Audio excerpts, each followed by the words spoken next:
जय माता दी दोस्तों। वर्ल्ड बेस्ट मैजिक में आपका हार्दिक स्वागत है। कैसे हैं आप सब? ये बताने के लिए कमेंट बॉक्स में जय माता दी ज़रूर लिखें। दोस्तों, आज हम बात करेंगे नवरात्रि में बोए गए जवारे यानी जौ, या कुछ लोग खेतरी भी कहते हैं। तो जवारे से कैसे हम अपने आने वाले भविष्य से जुड़े संकेतों को जान सकते हैं कि हमारा आने वाला पूरा साल कैसा होगा। इसके क्या शुभ संकेत हैं या क्या अशुभ संकेत हैं। आपको बता दें कि जवारों का रंग बताता है कि यह हमारे लिए शुभ है या अशुभ।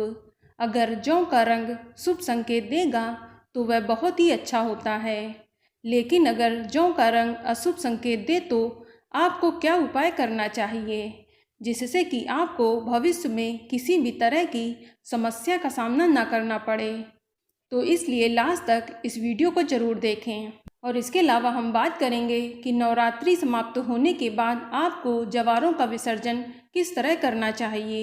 लेकिन वीडियो शुरू करने से पहले आपसे रिक्वेस्ट है कि अगर अभी तक आपने हमारे YouTube channel world best magic को सब्सक्राइब नहीं किया है तो जल्दी से सब्सक्राइब करके बेल आइकन दबा दें और साथ ही इस वीडियो को लाइक करें और ज़्यादा से ज़्यादा शेयर करें।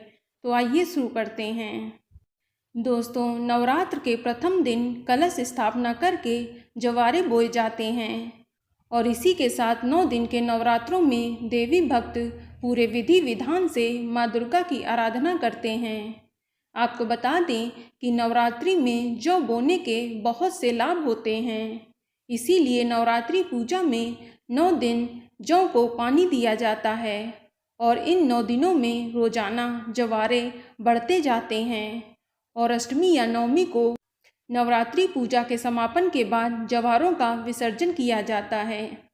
दरअसल नवरात्रि में जवारे इसलिए उगाए जाते हैं क्योंकि मान्यता है कि जब सृष्टि की शुरुआत हुई थी तो पहली फसल जौ ही थी, इसीलिए इसे पूर्ण फसल कहा जाता है। बोए गए जौ सुख समृद्धि का प्रतीक माने जाते हैं और ये अन्नपूर्णा का भी रूप होते हैं। कहा जाता है कि जौ उगाकर भविष्य से संबंधित भी कुछ बातों के संकेत मिलते हैं। जैसे यदि जौ तेजी से बढ़ते हैं तो घर में सुख समृद्धि भी तेजी से बढ़ती है। तो जवारों के रंग से हमें पता चल जाता है कि हमारा आने वाला साल कैसा रहेगा। दोस्तों, नवरात्र के पहले दिन ही कलश स्थापना के साथ जौ बोए जाते हैं। नॉर्मली 2 या 3 दिन के बाद में जौ अंकुरित होना स्टार्ट हो जाते हैं, लेकिन अगर आपके जवारों को उगने में ज़्यादा समय लग रहा है तो इसका संकेत यह है कि आपको आने वाले समय में काफ़ी मेहनत करनी पड़ेगी, तभी आपके काम बनेंगे। जौ का देर से उगना एक अशुभ संकेत माना जाता है और अगर अंकुरित जौ का रंग नीचे से आधा पीला और ऊपर से आधा हरा है तो इसका मतलब ये है कि आपके आने वाले साल का आधा समय ठीक नहीं रहेगा, लेकिन बाद में सब ठीक भी हो जाएगा। यानी अगर आपका कोई काम रुका हुआ है तो देर से ही सही, लेकिन वह काम जरूर बन जाएगा। लेकिन यदि जौ नीचे से आधा हरा है और ऊपर से आधा पीला है तो इसका मतलब ये है कि आपके साल की शुरुआत का समय तो ठीक बीतेगा, लेकिन बाद में आपको परेशानियों का सामना करना पड़ेगा।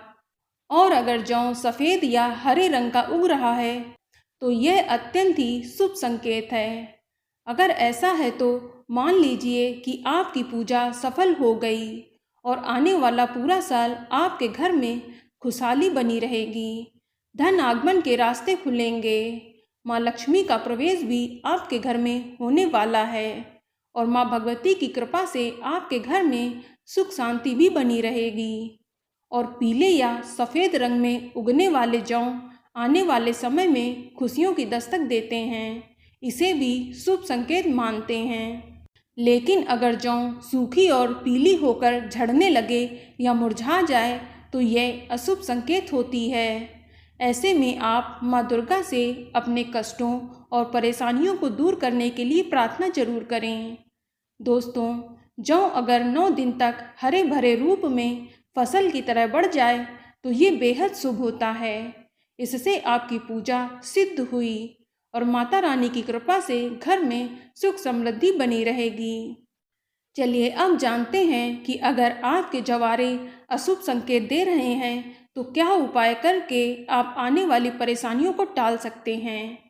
तो इसके लिए आप नवरात्रि की अंतिम तिथि को नवग्रह के नाम से 108 बार हवन में आहुति दें और इसके बाद माँ के बीज मंत्र ओम ऐंग ह्रीम क्लीम चामुंडाय विच्चे का 108 बार जाप करें और हवन करें और हाथ जोड़कर माँ दुर्गा से सुख समृद्धि की कामना करें और जीवन में आने वाले संकटों से रक्षा करने की भी प्रार्थना करें।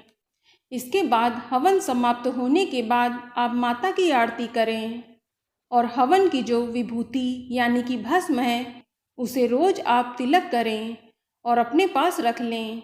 इससे आपको माता रानी की कृपा अवश्य ही प्राप्त होगी और आपके जीवन में आने वाली परेशानियों का अंत भी अवश्य होगा। दोस्तों, 9 दिन के नवरात्रों के आखिर दिन हवन के बाद उगे हुए जवारों का विधि पूर्वक पूजा करने के बाद विसर्जन किया जाता है। इस तरह से नवरात्रि के पर्व का समापन होता है।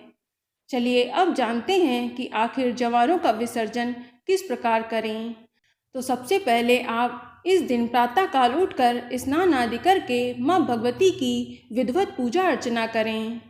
फिर सबसे पहले कलश हटाएंगे। फिर जवारे के पात्र से 5 या 7 जवारों के पत्ते तोड़कर माँ दुर्गा के सामने रख दें।